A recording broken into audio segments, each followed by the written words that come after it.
Hello, welcome to the video where I sit on the couch and talk about bread. Yay!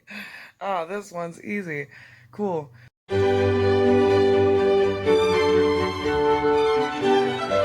Except for the part where, like, I gotta talk to a camera, and that's kind of weird. So what is bread? And maybe more importantly, first of all, what is food exactly?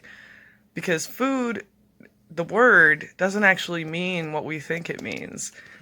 I didn't learn this till just a couple years ago, and I was totally blown away. But if you look up the real meaning of the word, the etymology of the word food, it comes from the same word as fodder.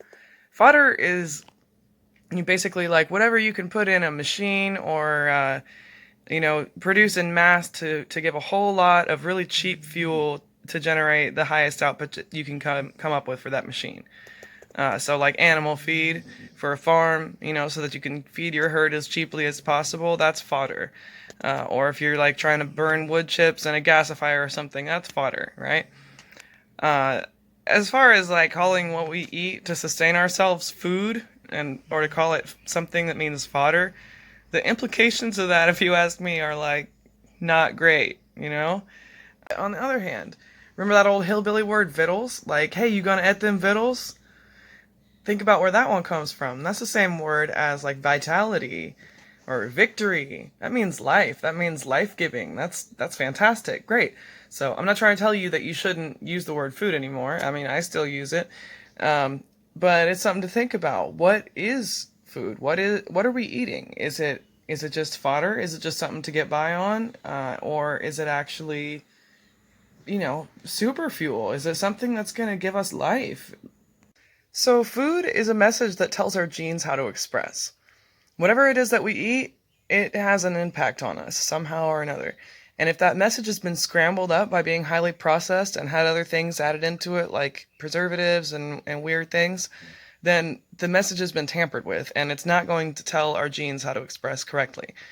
But in addition to that, there are also foods that have anti-nutrients in them, which are basically like encryption systems for those messages. So you can't really access that message unless you have the right enzyme to break down that anti-nutrient, because that anti-nutrient's binding to it and keeping it from being absorbed.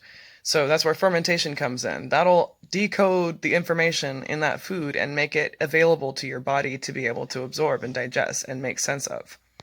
Now, grains are a food group that contain a lot of anti-nutrients, which is one of the big reasons why a lot of people have a lot of health-related problems with eating a lot of grains. And in a lot of cases, it's really not actually eating grains that's the problem, it's the fact that they're not being prepared correctly. Then there are other issues like Roundup and, the way that farming practices have changed wheat over the years, and gluten and gluten and all these things, and that's a topic for another day. But check it out. If we were to go back a few hundred years and place ourselves into some random village where somebody was baking bread, they would be baking bread with sourdough, most likely. Most cultures use sourdough. Some had other ways of leavening things, or even had unleavened bread. Although the gut health was a lot better in the cultures that have used sourdough bread traditionally. But if you were to go back in time and be a guest in somebody's village, you would be served bread from their local grains, baked by their local baker with their local wild yeast strains and their local lactobacillus strains. Everything would be unique to that place, and it would have the natural bacteria of even that baker's hands integrated into that dough, and that changes things. That changes the way that it ferments, actually. If you make your own sourdough bread and you knead it with your hands, it will take the bacteria from your hands and it will use that information to actually tailor make the nutritional content of that bread to what you need. What? So in other words, the more local you were, or rather, the more similar your gut bacteria is to the rest of the people around you and to the person who's baking the bread, the more healthy that bread is actually for you. And the more accustomed your gut is to the ingredients in it, as well as the ways that it's been fermented. Bakers also used to traditionally put their own specific scoring marks on top of their bread when they would score it at the end. And that would indicate whose loaf was who baked it, especially if they were sharing communal ovens. So that's kind of a thing that you can still do for fun now, or you can do just to help it to split open in the way that you want it to instead of cracking naturally or doing something weird. Um, but but the long story short of what I'm saying is that wherever you would go, if you traveled tribe to tribe, you would be getting a bread that was local and that was a specific alchemy to that culture and to that baker and to that kitchen. And you can call me a woo-woo hippie or whatever you want to say, but on the spiritual metaphysical level, bread serves as like an edible family crest. It's like the emblem of a tribe or the emblem of a family. When you step into my home and I serve you my bread, I'm making you an honorary part of my family. If I come into your home and you serve me your bread, you're telling me that I'm welcome here, that I'm a welcome guest, that I'm being treated as an honorary member of the family. That's a pretty big deal.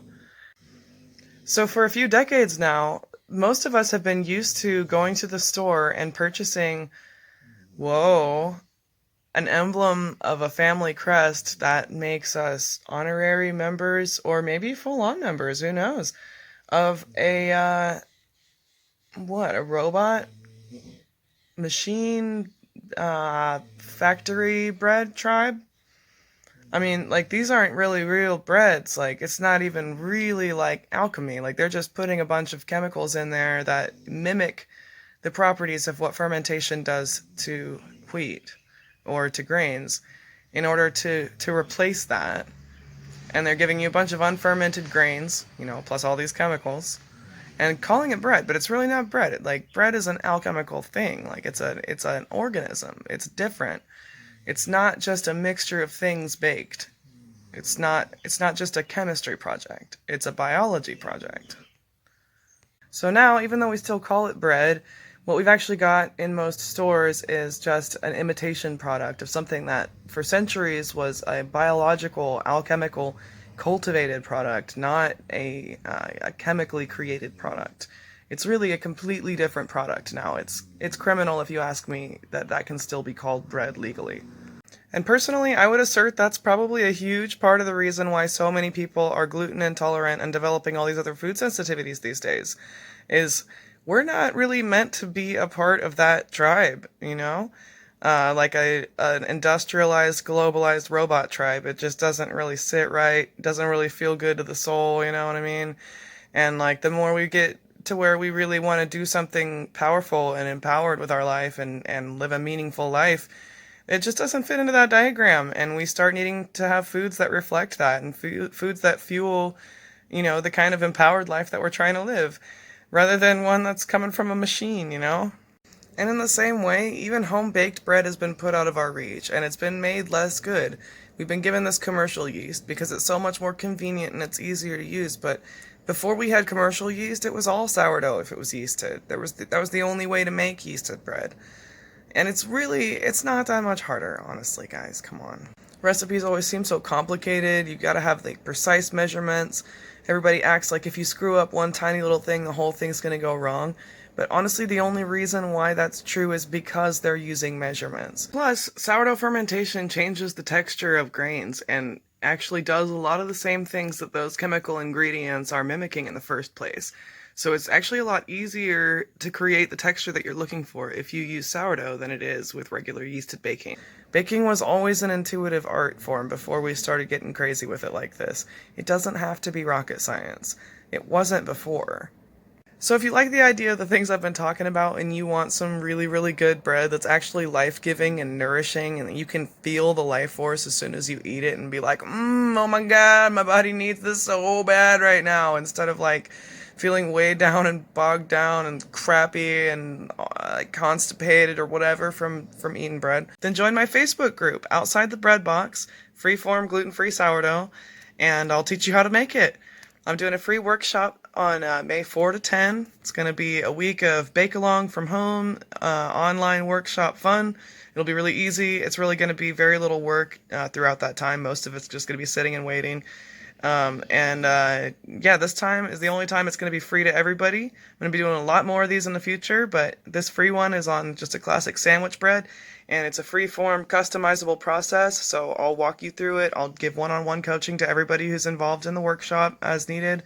to help you design your own flour blends, your own ingredients, whatever it is that works for you. If you're a vegan, come on in. That's great. If you've got special food needs, awesome.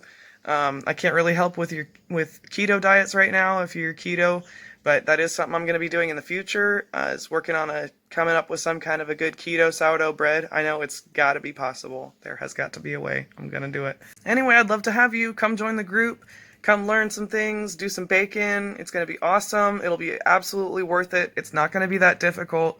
It takes pretty cheap ingredients. I'm using regular stuff. You don't have to go to a special store for. I'm not going to send you, shopping online to order crazy ingredients you never heard of.